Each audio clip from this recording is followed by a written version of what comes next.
तो गलत क्या है? भाटी साहब पहले आप ही बताइए क्या दिक्कत है इसमें? पारदर्शिता लाएंगे, सुधार लाएंगे प्रोसेस में। तो अपराजिता सारंगी जी ने जो बताया कि किस लिए संशोधन ला रहे हैं, उसमें दो प्रमुख मुद्दे बताए उन्होंने। एक तो मुतवल्लियों को सैलरी कम मिल रही है, मुतवल्लियों की ये तनख्वाह बढ़ाना चाहते हैं। दूसरे, कितनी वक्फ की जमीन प्रॉपर्टी है वो सब अपलोड हो जानी चाहिए, वो मौजूद उस पर होनी चाहिए। खुद ही बता रही हैं कि 2013 में, नवंबर 2013 में यूपीए सरकार ने कानून में संशोधन करके प्रावधान किया था कि 1 साल के अंदर सारी जमीन अपलोड कर दीजिए, सारी प्रॉपर्टी अपलोड कर दी जाएगी। सारंगी जी ने बताया जी। थोड़े दिन बाद सरकार बदल गई, तो 10 साल में मोदी जी की सरकार क्यों नहीं अपलोड कर पाई उस प्रॉपर्टी को? इसमें संशोधन की जरूरत क्या है? आप खुद ही कह रही हैं कि कानून है, यूपीए ने संशोधन कर दिया, तो यूपीए गवर्नमेंट ने, आप अपलोड नहीं कर पाई। मुतवल्लियों की सैलरी बढ़ाने के लिए वक्फ बोर्ड में कोई संशोधन की जरूरत ही नहीं है, उसकी सैलरी आप बढ़ा सकती हैं, पहली बात। दूसरी बात ये जो अब वक्फ बोर्ड का जो बिल है, अब ये खाली कानून का मसला है, वक्फ बोर्ड का मसला नहीं रहा है। ये महत्वपूर्ण मसला ये बन गया है कि देश किस तरह चलेगा। क्या इस देश में लोकतंत्र बचेगा? क्या इसमें लोकलाज बचेगी? क्या इसमें विपक्ष का कोई अस्तित्व बचेगा? मैं मानक जी, लोकतंत्र बहुमत की धौंस पट्टी से नहीं चलता है, बहुमत की दादागिरी नहीं है लोकतंत्र।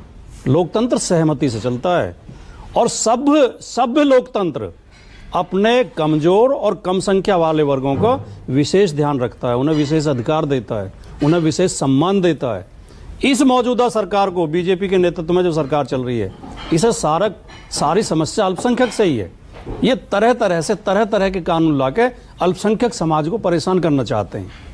हो सकता है इनकी नीयत खराब ना हो, लेकिन पूरा मुस्लिम समाज ये मानता है कि हमारी जमीनों को कब्जाने के लिए बिल लाया जा रहा है। कैसे कब्जा हो जाएगा? मैं कह रहा हूं नहीं, कैसे हो सकता है इनकी नीयत खराब ना हो। यह भी तो सरकार की जिम्मेदारी है कि लोगों का विश्वास जीते। लोगों में क्यों संदेह है? भाई आप अगर हर बात पे विरोध करने खड़े हो जाएंगे भाटी साहब, तो हर बात पे कैसे जागेगा विश्वास मुस्लिम समुदाय में? संशोधन तो इसमें बहुत ही आपत्तिजनक है। क्या? कि उसमें गैर मुस्लिम भी सदस्य होंगे।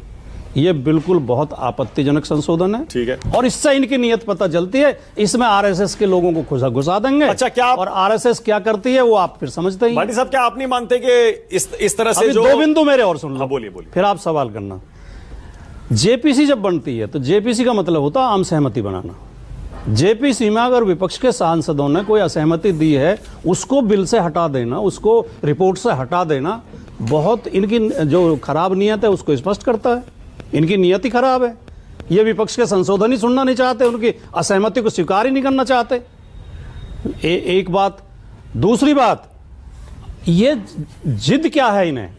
अगर विपक्ष उस पर आपत्ति कर रहा है, नहीं चाहता संशोधन, या जो संशोधन हो सहमति से हो, तो इन्हें जिद के आके हमें संशोधन ही करने हैं। ये जो भी कानून लेके आ रहे हैं, ये जो देखिए, जब किसी समुदाय में असंतोष हो जाता है नहीं, असंतोष अराजकता को जन्म देता है, और अराजकता जो विद्रोह को जन्म देती है। कैसी बात कर रहे हैं भाटी साहब? इस तरह की बातें मत करिए आप।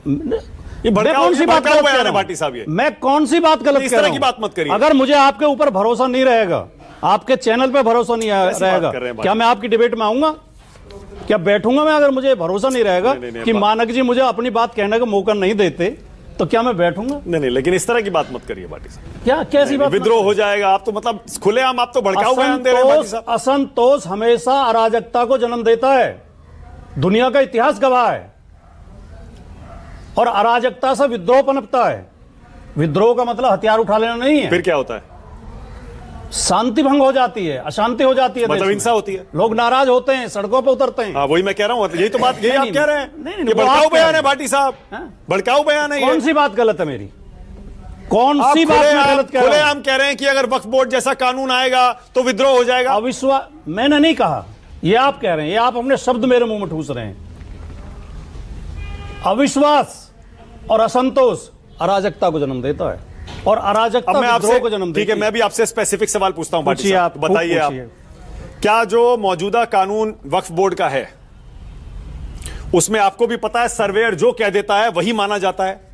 नो, क्या ये सही है? ऐसा नहीं है। देखिए सुनिए, मैं ईमानदारी से स्वीकार करूंगा कि मुझे ज्यादा बारीकी तो इस कानून की नहीं पता, ना अमेंडमेंट की ज्यादा बारीकी पता।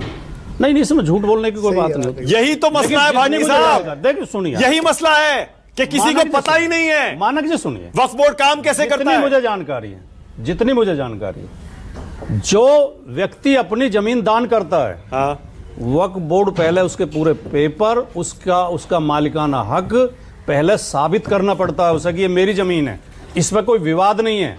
उसे शपथ पत्र देना पड़ता है और जरूरत पड़े तो रेवेन्यू रिकॉर्ड से भी मिलान किया जाता है कि इसमें कोई विवाद तो नहीं है, तब वक्फ बोर्ड उसे स्वीकार करता है, वरना वो अस्वीकृत मानी जाती है। पर आप अपराजिता, पर ये सारा का सारा, क्योंकि वो भाटी साहब एक जानकारी होगी। भाटी साहब सारी की सारी प्रक्रिया जो है ना, सर्वे की, फिर उसके बाद पेपर जांचने की, दावा करने की, फिर उसे वक्फ बोर्ड घोषित करने की, ये वक्फ बोर्ड के अंदर ही क्यों हो? सरकार इसमें शामिल क्यों नहीं हो सकती? क्या दिक्कत है? अगर डिस्ट्रिक्ट लेवल पर एक सरकारी अफसर इसका सर्वे कर ले, वेरिफिकेशन कर ले, क्या दिक्कत है इसमें? नहीं, वेरिफिकेशन और सर्वे में हम कब दिक्कत कह रहे हैं? हमें सबसे ज्यादा दिक्कत उस बात पे है कि गैर मुस्लिम भी इसमें शामिल किए जाए। ठीक है, ओके, मतलब सर्वे से आपको दिक्कत नहीं है ना? ये नहीं, सर्वे तो किसी भी जमीन का हो सकता है। ठीक है, सरकार को कुछ अधिकार होते हैं, उन अधिकारों पर और दूसरा, ठीक है, और दूसरा, इसमें जो जिसकी जमीन पर दावा किया जाता है वही बेचारा अपने कागज दिखाने को मजबूर होता है, वक्फ को नहीं बताना है। दोनों तरफ से विवाद हैं, बहुत वक्फ के मुकदमे इस तरह के भी बहुत चल रहे हैं कि हमारी जमीन पर प्राइवेट पार्टियों ने कब्जा किया हुआ है। ठीक है, ओके, लोगों ने वक्फ की जमीनों पे भी कब्जे किए हुए तो हैं। यही तो मैं कह रहा हूं। और दूसरी तरफ कुछ लोगों ने मुकदमे डालेंगे, वक्फ ने हमारी जमीन पर कब्जा भाटी किया साहब, हुआ है। इसका मतलब ये सारे के सारे मामले कोर्ट में जाने चाहिए ना? अभी तो ट्रिब्यूनल के अलावा जा ही नहीं सकते इधर उधर में। 80,000 केस कोर्ट में हैं। वक्फ बोर्ड के 80,000 पूरे भारत में, 80,000 मुकदमे हाई कोर्ट में और दूसरे कोर्ट में। लेकिन वो ट्रिब्यूनल से होके जाते हैं ना? नहीं, ट्रिब्यूनल के बाद जाते हैं लोग। वही मैं कह रहा हूं, ट्रिब्यूनल से होके जा सकते हैं, तो वो तो जरूरी है। डायरेक्ट क्यों नहीं जा सकते? ट्रिब्यूनल तो ज्यादातर जो इस तरह के संगठन है उनमें ट्रिब्यूनल बने हुए हैं। हाँ, वो तो उसमें ट्रिब्यूनल डायरेक्ट कोर्ट, आपको कोर्ट पर तो भरोसा है ना? ट्रिब्यूनल भी तो एक कोर्ट है, उसमें भी तो न्यायाधीश की हैसियत से लोग बैठते हैं, वो भी तो सबूत देखते हैं, वो भी तो दोनों पक्षों को सुनते हैं। बताइए मलूक नागर साहब, क्या